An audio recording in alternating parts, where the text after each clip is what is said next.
A poor, wayfaring man of grief. A poor, wayfaring man of grief hath often crossed me on my way, who sued so humbly for relief that I could never answer nay. I had not power to ask his name, whereto he went or whence he came. Yet there was something in his eye that won my love, I knew not why. That verse speaks volume to me because it's a lot of people that cross my path and the name isn't relevant.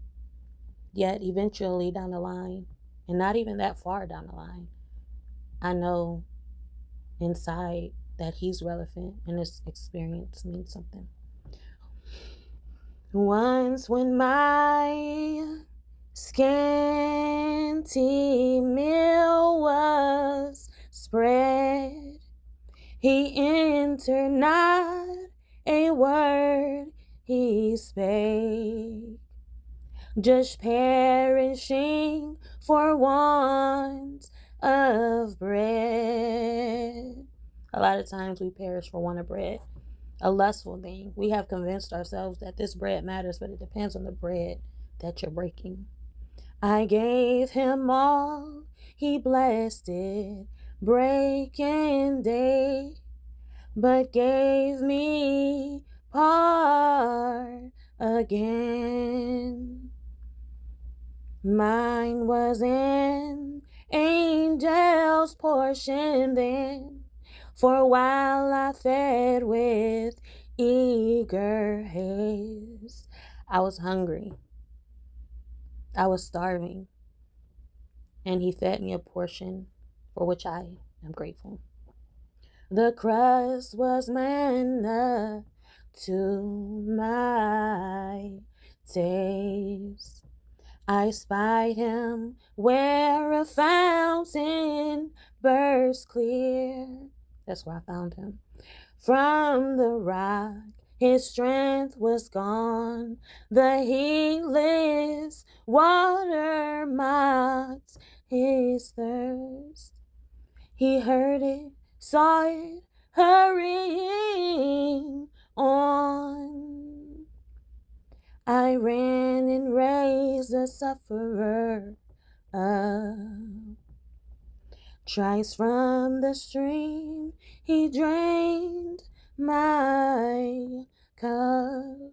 He took all of me, drenched and returned it, running over. I drank and never thirst more. How many times have you met that person that actually gave back their portion, even if it's a little bit? You know, I don't ask for much, but I ask for just a little bit. You can take all from me, but if you just at least give me a portion, give me my portion, and I will be grateful. A lot of people don't give the portion back. They drink and they drink and they drink and they leave you to thirst. They leave you hungry.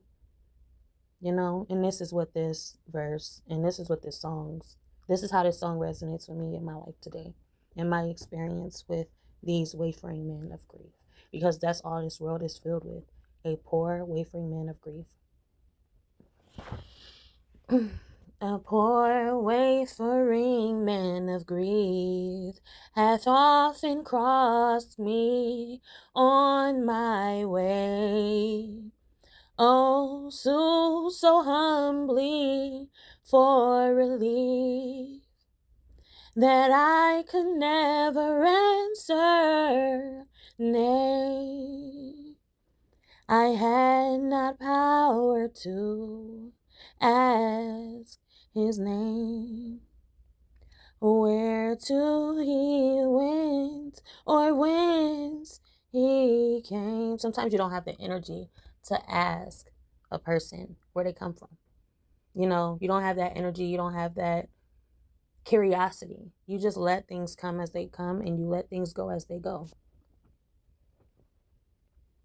So when you sing hymns, you really have to pay attention to the note, and you have to be humble in the song. That's what differs from hymns and regular songs. Regular songs, you're singing, but you're singing you're not humble when you're singing. Hymns are very, very humble. So sometimes this kind of teaches you to humble yourself in the midst of the song. It teaches you how to humble yourself regardless. So here we go, without any more interruptions. A poor wayfaring man of grief hath often crossed me on my way, who sued so humbly for relief that I could never answer nay. I could never say no. I'm sorry, I keep interrupting, but I can never say no. And that's why I feel like God is speaking through you. When you want to say no, or you think you should say no, God comes into your spirit and you have to say yes. I had not power to ask his name, whereto he went or whence he came. Yet there was something in his eye that won my love, I knew not why. Once when my scantily meal was spread, he entered not a word, he spake, just perishing for want of bread.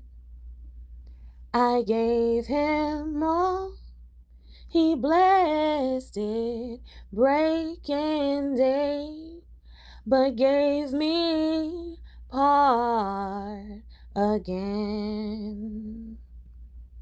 Mine was an angel's portion then, for a while I fed with eager haste. The crust was manna to my taste. I spied him where a fountain burst. So when she said, I found him, I spied him where a fountain burst, and wherever this person was, there was ongoing, water. There was water to quench that thirst. It was bursting, out of control. Clear from the rock, his strength was gone. And he could have been that fountain. He could have been that fountain. He could have been that rock. And where his fountain is bursting and he's not receiving anything back. He's just constantly giving, constantly giving, constantly giving. And to a point where you're broken. The headless, the heedless water mocked his thirst. So he's giving and he's giving, he's not receiving. But what he wishes is for this fountain to come internally and not keep pouring externally. He heard it, saw it, hurrying on. I ran and raised the sufferer up.